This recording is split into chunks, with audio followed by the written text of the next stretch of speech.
হচ্ছে আমাদের এখানে আজকে শ্রী অন্নকূট মহামহোৎসব অনুষ্ঠিত হচ্ছে। তো এই শ্রী অন্নকূট মহামহোৎসব প্রসঙ্গটি শ্রীমদ্ ভাগবতে দশম স্কন্ধে ২৫ অধ্যায়ে বর্ণনা করা হয়েছে। সেই অন্নকূটকে লক্ষ্য করে শ্রী মাধবেন্দ্র পরিবার যে গোপাল প্রকট করে অন্নকূট করেছিলেন সেই প্রসঙ্গটি এখন কীর্তিত হচ্ছে। তাই কবিরাজ গোস্বামী পাদের নামটি শ্লোকে বলছে, যস্মৈ দাতুম চোরয় ক্ষীরভাণ্ড। যে আমার শ্রী মাধবেন্দ্র পরিবার যখন সে গোপালের আবিষ্প্রাপ্ত হয়ে এসেছিলেন চন্দন আর কর্পূর নেওয়ার জন্য নীলাচল যাচ্ছে। নীলাচল যেতে যখন তিনি রেমুনাতে বিশ্রাম করেছিলেন, সন্ধ্যা থেকে বলবেন এখানে, রেমুনাতে বিশ্রাম করে মন্দিরে গেছে, সন্ধ্যার সময় কাসর বাজছে, দেখে চলে গেলেন। চলে যাওয়ার পর আরতি দর্শন করে তা ধামসটি যে ক্ষীর নিবেদন করা হয়েছে এত সৌরভ বিচ্ছুরিত হচ্ছে। বাস্তবিক ক্ষেত্রে ভগবানে নিবেদিত হয়ে গেলে সেই নিবেদিত মহাপ্রসাদের সৌরভ অত্যাকৃষ্ট ভাবে চিত্ত আকর্ষিত হয়ে যায়। তো সেই সৌরভ আঘ্রাণ নয়, চিন্তা করলে যদি এরকম একটু ক্ষীর পেতাম তাহলে বৃন্দাবনে গিয়ে আমার গোপালকেও নিবেদন করতাম। এই যে মন্তব্য বলে, এই মন্তব্য করায় তিনি তখন দেখলেন যে গোপীনাথ চিন্তা করে বজাচর বৃত্তিটা এখন আমরা পরিবর্তন করছি, যে যেমন পাচ্ছে বৃত্তি অবলম্বন করে ভজনে হয়তো অনেক রকম উদাসীনতা প্রকাশ করে দিচ্ছি। তারা এত একনিষ্ঠ সেবক ছিলেন, কৃষ্ণ ভজন ব্যতীত আর কিছুই জানতেন না। সেই যে ভগবান আজ তোমার চিন্তা করলে আমার ভক্ত ক্ষীর খাওয়ার জন্য, একটু ক্ষীরের আস্বাদ করার জন্য একটু মন্তব্য করেছে। তাই ভক্তবৎসল ভগবান নিজে 12টি যে ক্ষীর ছিল, একটি ক্ষীর ভাণ্ডকে ধরার অঞ্চলে লুকিয়ে রাখে। ভক্তের জন্য ভগবান চোর আখ্যায়িত হয়েছে। তাই এখানে কবিরাজ গোস্বামী বলছে, যস্মৈ দাতুম চোরয় ক্ষীর ভাণ্ড। যার জন্য ভগবান চুরি করলে ক্ষীর ভাণ্ড। আর সংসারের মানুষ কেউ যদি কারোর সামান্য একটু চুরি করে নেয় চোর বলা হয়, এবং সেই চোরের সান্নিধ্যে চলে গেলে যে কোনো প্রকারে অন্যায় ভাবে কারো কিছু নিয়ে নিলে তাকে চোর বলা হয়। তাহলে যেটা ন্যায় অন্যায়ের বিচার এই সংসারে যেমন আছে হবে, আবার ন্যায় অন্যায়ের বিচার যমরাজের দপ্তরে হবে, আবার ভগবানও সেই ন্যায় অন্যায়ের বিচার এই অষ্টধামে থাকাকালীন তারা অনেক করে দিতে পারে। আর চৌরশ্রেষ্ঠ শ্রী গোবিন্দ আজ এখানে গোপীনাথ ভক্তের জন্য ক্ষীর চুরি করলেন। আবার ব্রজলীলায় বাল্যকালে বসত চুরি করেছিলেন, গোপীগণের বস্ত্র চুরি করেছিলেন, দড়ি চুরি করেছে, মাখন চুরি করেছে। সেই চৌরশ্রেষ্ঠ শ্রী গোবিন্দের 14 প্রবৃত্তিগুলি যত আমরা শ্রবণ করবো, অনন্ত জন্মের সংস্কার বিধৌত হয়ে হা গোবিন্দ হা কৃষ্ণ হরিন্তরে দিয়ে আমরা আনন্দে উন্মাদিত হয়ে যাব। ভগবানের অত্যন্ত মাধুর্য বর্ণিত লীলাগুলি শ্রবণ কীর্তনের অত্যাবশ্যক। আবার এগুলি শ্রবণ করতে করতে যদি আমাদের কোন রকমের অনিয়ম এসে যায়, সেখানে কিন্তু এত ভগবিষ্ঠ সম্ভব নয়। গোপীনাথ ছিল চোরাবিদ ক্ষীর চুরি করে, তখন গোপীনাথ নাম ছিলেন আগে, পরেই ক্ষীর চুরির পর ক্ষীর চোরা গোপীনাথ হয়েছে। শ্রী গোপাল সেই গোপালের আদেশপ্রাপ্ত হয়ে মাধবেন্দ্র পরিবার এসেছিলেন। সেই মাধবেন্দ্র পীর জন্য ক্ষীর চুরি করেছে, তার মহিমা বর্ণন করবে। তম শ্রী মাধবেন্দ্র নবস্মী, সেই যে প্রেমিক ভক্ত শ্রী মাধবেন্দ্র কবি, তাকে আমি নমস্কার করি। তাকে নমস্কার করে আমার কৃষ্ণদাস কবিরাজ গোস্বামী এখানে মহিমা কীর্তন করছে। জয় জয় গৌরচন্দ্র জয় নিত্যানন্দ, জয় দ্বৈত চন্দ্র জয় গৌর ভক্ত বৃন্দ, নীলাদ্রি গমন জগন্নাথ দর্শন সার্বভৌম ভট্টাচার্য প্রভুর মিলন। মহাপ্রভু সন্ন্যাস গ্রহণ করে প্রথম তো আসার সময় কাটুয়া থেকে শান্তিপুরে এলেন অদ্বৈত আচার্য প্রভুর ঘরে। কয়েকদিন থাকলে আবার মায়ের আদেশ পেয়ে গৌরদাস পণ্ডিতের হয়ে তার ঘর হয়ে পর আমাদের এই যে কাপসিয়া, এই সাউরি রহমতুল এই কাপসিয়া এই বাদ দিয়ে তিনি মহাপ্রভু সাক্ষাৎ হয়েছে। যার জন্য আমরা শুনেছি ভক্তি তীর্থ প্রভুর সন্তান ভক্তি বিক্রম ঠাকুর তিনি নাকি এই কাপসা বাঁধে কি যখন যেতে একবারে বাঁধের উপর শুয়ে সাষ্টাঙ্গ দণ্ডবত করতে, তিনি চিন্তা করতে এই ভাবটা ছিল কি মহাপ্রভু এই পথ দিয়ে গেছে, এই রজ আমার গায়ে লাগবে, প্রভু রজ এখনো করেছে গায়ে লাগার জন্য দণ্ডবত করতে। নীলাদ্রি গমন, জগন্নাথ দর্শন, সার্বভৌম ভট্টাচার্য প্রভুর মিলন, এই সব লীলা প্রভু দাস বৃন্দাবন বিস্তারে করিয়াছে উত্তম বর্ণ। অনেক ভালো বর্ণন করেছে বৃন্দাবন দাস ঠাকুর। সহজে বিচিত্র মধুর চৈতন্য বিহার, বৃন্দাবন দাস মুখে অমৃতের ধার। এটাই হচ্ছে স্বাভাবিকতা। যে কেউ হোক না কেন মহাপ্রভুর মহিমা যিনি কীর্তন করে তিনি জানেন যে আমার চেয়ে যারা অন্যেরা বর্ণন করেন তাদের অমৃত স্বামী সেই কীর্তিত বিষয়গুলি, আর আমি তো আমার বর্ণন করতে পারি না। নিজেকে ধীর ধীর নির্ঘৃণ্য এই ভাব অবলম্বন করলে তবে মহাপ্রভু নিষ্পর্শ ভাবে তার প্রতি কৃপা বর্ষিত হবে। তা না হলে আমি খুব জানি, আমি খুব বলতে পারবো, আমি যা জানি অপরে জানে না, এটা কিন্তু অহংকার এসে যাবে। আর অহংকার অভিমান অসৎসঙ্গ অসৎকে অহংকারী জনকে ভগবান তাকাতেও চান না, এরকম হয়ে যায়। অহংকারটি যাতে না আসে এটাই চিন্তা করা ভালো। অহংকার করলে সেবা থেকে বঞ্চিত হয়ে যাব। চৈতন্য মঙ্গলে যাহা করিলা বর্ণন, সূত্র রূপে সেই লীলা করিয়ে সূচন। চৈতন্য মঙ্গলে করেছিলেন এই চৈতন্য মঙ্গলের ইতিহাস আছে, মানে তার সূত্রে আছে দেহ না কইল বর্ণন, যথাবধি করি সেই লীলা কথন। অতএব তার পায়ে করি নমস্কার, তার পায়ে অপরাধ গাবার। অতএব তার পায়ে করি নমস্কার।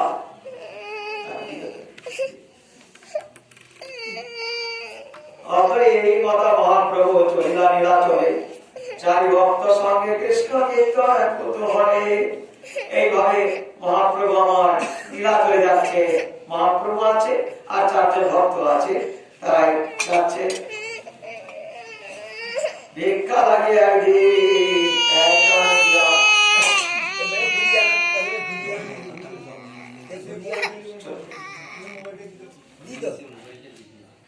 অতি বড় বড় জানি ভিক্ষা লাগিয়ে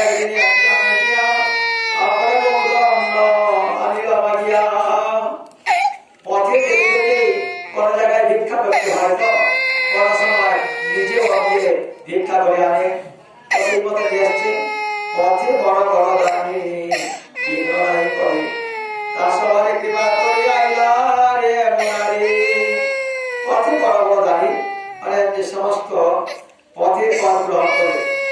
এখন যেমন ব্যবস্থা রয়েছে, এক রাজ্য থেকে অন্য রাজ্যে প্রবেশ করতে গেলে কিছু পথ দিয়ে যেতে হয়, অনেক রাস্তায় সমস্ত রয়েছে সেগুলো যেতে হবে, কিছু পয়সা দিয়ে যেতে হয়, চেকপোস্ট করা হয়। সেরকম অনেকে বিঘ্ন করে, কিন্তু এমন আমার সবাই হয়ে যায় প্রভুকে দেখে তারা আমাকে ছেড়ে দিতেন। রেমুনাথে গোপীনাথ পরম ভক্তি করে কইল প্রভু তার দর্শন। রেমুনাথে গোপীনাথ এই মতো রেমুনাথে পৌঁছে গেছে। রেমুনাথে পৌঁছে গিয়ে সে গোপীনাথ মন্দিরে এসে দর্শন করতে। সে যে রেমুনাথে গোপীনাথ, সেই গোপীনাথ হচ্ছে কেবল শ্রী রামচন্দ্রের নিজ হাতে রচিত। এক সময় ত্রেতা যুগের শেষ ভাগে শ্রী রামচন্দ্র চিত্রকূট পর্বতে ছিলেন। চিত্রকূট পর্বতে থাকায় আর তার লীলা সম্পর্কে শেষ মুহূর্তে রামচন্দ্রের লীলা ছিল 13,000 বছর। তো সেই শেষ ভাগে সীতা দেবী আছেন, আর একদিন খুব মেঘলা অবস্থায় চলে যাচ্ছে, যেতে যেতে কতগুলি গরু উচ্চ উত্তোলন করে ছুটে পালাচ্ছে। ছুটে পালাতে তখন তিনি হেসে উঠলেন রামচন্দ্র। সীতা দেবী জিজ্ঞাসা করলেন, স্বামী হাসলেন কেন? তারপরে এক অপূর্ব লীলা হবে, আর সেটা কি গেল? আর সেই লীলাতে গোচারণ করবো, গোচারণ থেকে তারপরে আমাকে একটু সেই লীলাটি দর্শন করাতে হবে। এই বলে সীতা দেবী তখন বলে, আমি দর্শন যদি করাবো আমার তোকে অঙ্কন করতে হলে তুমি যাবে না কাছে। যেমন বলে দিলেন এক প্রস্তরখণ্ড তিনি নিজের ধরকে ফেলায় অঙ্কন করতে লাগলেন। অঙ্কন করতে করতে সীতা দেবী বললেন, একটু পিছন দিকে দেখছে, দেখতে দেখতে স্পর্শ হয়ে গেছে রামচন্দ্র, যে স্পষ্ট হয়ে গেছে শক্তি সঞ্চারিত হয়, তারপরে যখন ধর্মের দ্বারা অঙ্কন করতে গেলে আর বুদ্ধির প্রবাহিত হতে লাগলো, অঙ্কন করতে পারলেন না। সেই কিছুটা হয়ে গেছে নয়, একবার গোপীনাথের শ্রীমূর্তি হয়েছে আর যে ধেনু এই সমস্ত অঙ্কন করা হয়ে গেছে। এখন পর্যন্ত যারা যান কাছে গিয়ে দর্শন করলে দেখতে পাওয়া যাবে একটা প্রস্তরখণ্ডের মধ্যে গোপীনাথকে অঙ্কন করা হয়েছে। মাঝখানে গোপীনাথ আছে আর দুই ধারে আছে মদন মোহন আর গোবিন্দ, দুই বিগ্রহ আছে, কিন্তু গোপীনাথ হচ্ছেন এক প্রস্তরখণ্ড। সেখানে পরম চিত্তর ভক্তি করে হইল প্রভু তার দর্শন, তারপর পদ নিকট প্রণয় করিতে তার পুষ্পচূড়া পড়িল প্রভুর মাথাতে। একবার কাছে গিয়ে যখন প্রণাম করলে মহাপ্রভু গোপীনাথের পুষ্পচূড়া একবার যেন মহাপ্রভুর মাথায় পড়ে গেল। এটা কোনো আশ্চর্যের কথা নয়, কারণ ভগবানের কৃপায় ব্রজরাজ মাতায় বাঁশরি শুনিয়া বিদরে চরণ পাহাড়ি ব্রজরাজ বাঁচিয়ে বাঁধিয়েছিলেন, চরণ পাহাড়ও তার গলে গেছিল।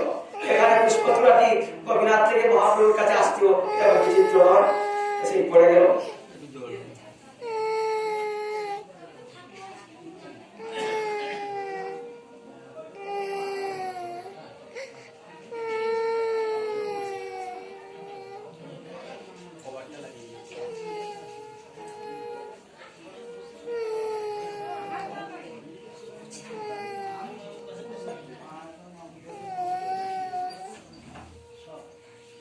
চূড়া পাইয়া প্রভু আনন্দিত হয়া বহুনেত্র গেদে কইলা ভক্ত চূড়া পায়া। সেই যে পুষ্পচূড়া একদা গোপীনাথকে একটু যারা একটু দেখতে যান সেখানে গেলে দেখতে পাবেন ফুল দিয়ে সুন্দর একটি চূড়া অঙ্কন করা হয়, সেই পুষ্পচূড়া বলা হয়। সেই পুষ্পচূড়াটি মহাপ্রভু আনন্দিত হলেন, বহুনিত্য গীত কইলা ভক্তগণেরা অন্যান্য ভক্তগণকে নিয়ে অনেকক্ষণ ধরে গান নাচলেন আর গান করলেন। প্রভুর প্রভাব দেখি প্রেম রঘুমন বিস্তৃত হইলা গোপীনাথের দাসগণ। প্রভুর যে আনন্দাতিশয্যে নিত্য কীর্তন, প্রভুর কীর্তনের একটা ভঙ্গিমা, প্রভুর যে নিত্য কৌশল, এগুলি উড়িষ্যাতে কিছু খণ্ডনৃত্যের ব্যবস্থা আছে। সেই খণ্ডনৃত্য এত সুন্দরভাবে হাত ধরে ধরে তা নৃত্য করতে পারবেন। দুইজন নৃত্য করবেন, দুইজনের পা ধরে একবার সুন্দরভাবে দাঁড়িয়ে দাঁড়িয়ে সেগুলি সব খণ্ডনৃত্য বলা আছে। অনেক অনেক সম্প্রদায়রা সেই মতো সুন্দরভাবে নৃত্য করতে পারে।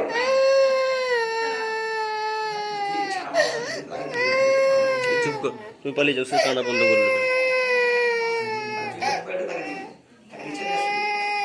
চুপ কর। প্রভুর প্রভাব দেখি প্রেম রঘুগণ বিস্তৃত হইলা গোপীনাথের দাসগণ। প্রভুর প্রভাব দেখি প্রেম রঘুগণ বিস্তৃত হইলা গোপীনাথের দাসগণ। যারা তার সেবা করছে তারা অবাক হয়ে গেল। তারা অবাক হয়ে গেলে দেখেন যে এমন কোন দর্শককে তো প্রায় দেখিনি, এমন কোন কেউ এসে তো এমন নৃত্য তো করেনি। যে গুরু প্রেমবান ভক্ত ভগবান কৃতজ্ঞ নিদান গৌরী প্রধান, তার প্রত্যেকটি বিষয়কে প্রাধান্য সেগুলি আমার প্রতি লীলাদের মধ্যে রয়েছে। নানা ভাবে পূজা করিল প্রভু সেবন, সেই রাত্রি প্রভু করিলা বঞ্চন। নানা ভাবে করিল প্রভু সেবন, এমন তারা সেখানে ছিলেন, মহাপ্রভু যথেষ্ট সেবা করেছে। সেই রাত্রিটা মহাপ্রভু সেখানে কার্যকর করলেন। মহাপ্রসাদ ক্ষীর রবে রহিল প্রভু কথা, ওটে ঈশ্বর পরিতারে কইয়াছেন কথা। এই যে মাধবেন্দ্র পরিপাদের শিষ্য হলেন ঈশ্বর পরিবার, সেই ঈশ্বর পরিবার তাকে যে বলেছে যে মাধবেন্দ্র পুরীর জন্য গোপীনাথ যে ক্ষীর চুরি করেছে, এটি তাকে বলেছেন মাধবেন্দ্র পুরীর ঈশ্বর পরিবারকে। আবার ঈশ্বর পরিবারের কাছ থেকে শুনেছে আমার শ্রীমৎ মহাপ্রভু। এই সেই ক্ষীরচোরা গোপীনাথের কথা মহাপ্রভু ভক্তগণকে নিয়ে কি বলবে, আস্বাদন করবে। ক্ষীরচোরা গোপীনাথ প্রসিদ্ধ তার নাম, ভক্তগণে কয়ে প্রভু সেই তো আখ্যান। বলছেন মহাপ্রভু জানো এই যে ক্ষীরচোরা নামটি প্রসিদ্ধ, এই ক্ষীর গোপীনাথের যে ক্ষীর এখন পর্যন্ত বিশ্বের মধ্যে এই ক্ষীরের যে আস্বাদ, এই ক্ষীরের যে সৌরভ কোন প্রতিষ্ঠানে যে যেমন ভাবে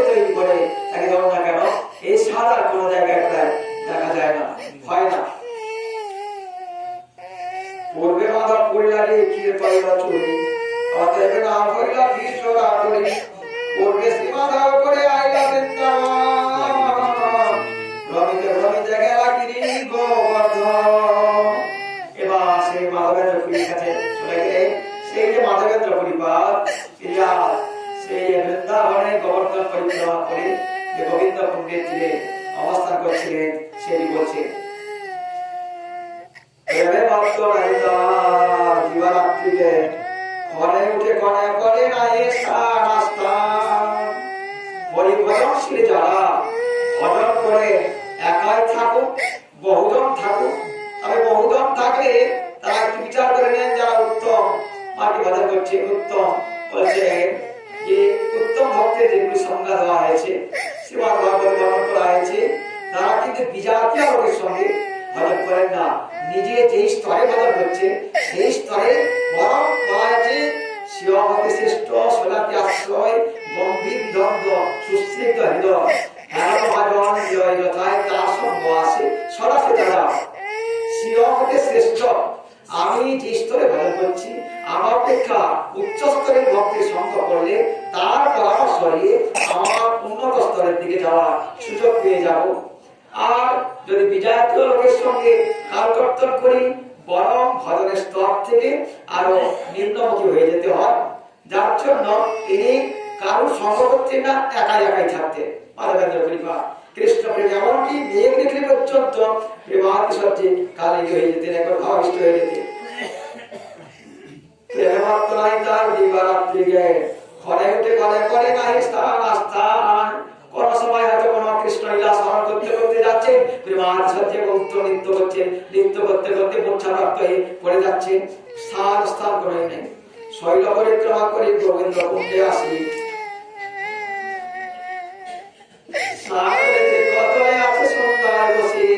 শৈল পরিক্রমা বলতে গোবর্ধন পরিক্রমা। কোন সময় হয়তো দিনের মধ্যে তিন বেলা কখন খেতে পারছে অযাচক ব্যক্তি, যদি কেউ যে কিছু আর্য বস্তু দেয় তবে খেতে পারে, তা না হলে উপবাস দিয়ে যান। তো সেই যে গোবিন্দ কুণ্ডে তিনি গোবর্ধন পরিক্রমা করে আর গোবিন্দ কুণ্ডের একটি বৃক্ষ তলায় এসে সেই বৃক্ষটি আগে ছিলেন এখন প্রাপ্তি হয়ে গেছে, সেই তলায় এসে বিশ্রাম করছে। গোপাল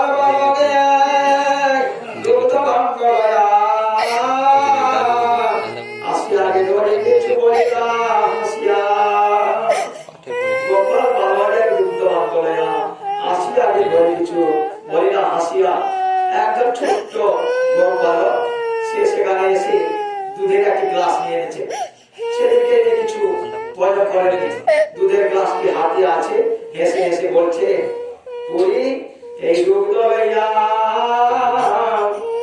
তুমি পাও মালিকে নাই খাও কিবা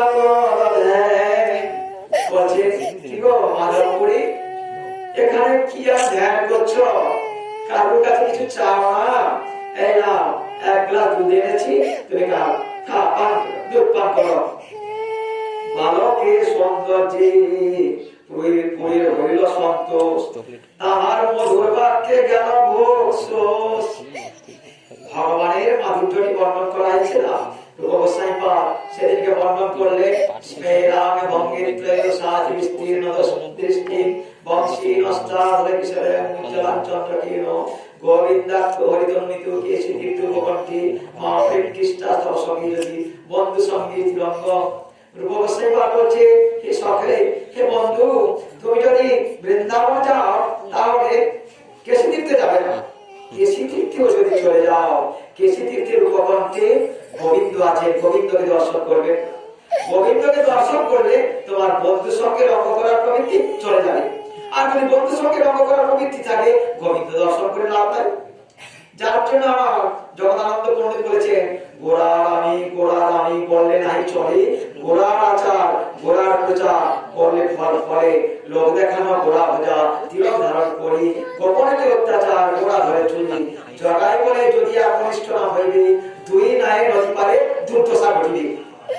একটা দুটা যদি নৌকা থাকে, একটা পা এক নৌকাতে আর অন্য পা আর অন্য একটা নৌকাতে দেবো, দু নৌকা যদি দুদিকে চলে যাবে যে দাঁড়িয়েছে মাঝ নদীতে প্রবাদ হয়ে যাবে, তার পারতে পারবেন না। এর জন্য বলে দিলেন বাস্তবিক ক্ষেত্রে রূপগোস্বামী পাদ ব্যাসটির চলে নিষেধ করছে তোমরা তোমাদের বন্ধু সঙ্গে রঙ্গ করা, আমাদের বন্ধু সঙ্গে রঙ্গ প্রবৃত্তি আছে তাই তাই ভগবানের মাধুর্য দর্শনের জন্য দর্শন স্পর্শ উচ্ছিষ্ট বেদনাদির দ্বারা যে কৃতকৃতার্থ হয়ে যাব। শব্দ স্পর্শ রূপ রস গন্ধ এগুলি যদি আমরা আকৃষ্ট হই ভাবাকৃষ্ট হই ভগবানের কাছে প্রার্থনা করি, ভগবান এত নিষ্ঠুর নয় আমরা আমাদেরকে সেই মাধুর্য আমরা পান না করিয়ে এই বিষয় বিষয়ের বিষাকৃত বিষয়ের জ্বালা আগুনে দ্বন্দ্বের জন্য ফেলতে পারেন না। ভগবান তখন নিজেই ভক্তের কাছে ছুটে যান, যখন ভক্ত তাকে দর্শন করতে করতে আত্মহারা হয়ে হা গোবিন্দ হা কৃষ্ণ বলে একবারে বরবাদ হয়ে যান। সেই ভগবিন্দ আমার গোপালের বেশ ধারণ করে মাধবেন্দ্র পুরীপাতকে দুধের গ্লাসটি নিয়ে ধরিয়ে দিলেন। বলছে পুরী মেঘেও খাও না, আর কি যে সারাদিন কি ধ্যান করো জানি না, এই না এটি খাও। বালকের সৌন্দর্য করে হইল সন্তোষ, তার মধুর বাক্যে গেল ভোক্সোস। কৃষ্ণের মধুর বাণী অমৃতের তরঙ্গিনী।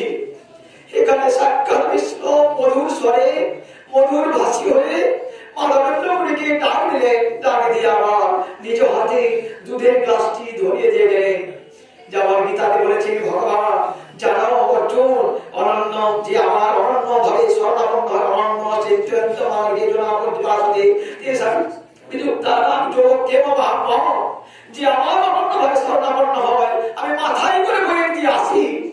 আর ভগবান নিজেই সেই মাধবেন্দ্র পুরীপাতকে দুধের গ্লাস দিয়ে গেলেন। এখন করে আনন্দ পাচ্ছে, বৎসর চলে গেল। পরি কয়েকে তুমি তার তোমার বা তাহা তোমার পাশ কেমন জানিলে আমি করি উপবাস। মাধবেন্দ্র পুরীপাত বলছে গোপাল তোমার বাড়ি কোথায় গো, কি তোমার পরিচয়? আমি এখানে উপোস আছি, উপোস দিয়েছি, তুমি জানলে কি করে? বালক কয়ে গোবে আমি এই গ্রামে বসি, আমার গ্রামে দেখি অনার উপবাসী। ভগবান বলছে জানমাধব আমি এই গ্রামে আছি, গোকুলে জন্মেছি আর আমি এই গ্রামে থাকি। তবে একটা কথা বলছি শোনো, আমার এই দেশে এই গ্রামে কেউ উপবাস থাকে না। বালক কেমন মাটি খায় কেউ দুগ্ধ হাত অজাচর জনে আমি দিয়ে তো আহার। আমার এই বৃন্দাবনে কেউ মেঘে খাচ্ছে, কেউ হয়তো অজাচর বৃত্তি সে বসে থাকে, আর যে অজাচর যে চায় না আমি তাকে জগিয়ে দিয়ে যাই। একটু ইঙ্গিত করে দিলেন ভগবান, কিন্তু বিস্ময় হইত তো তাই প্রত্যক্ষ ভাবে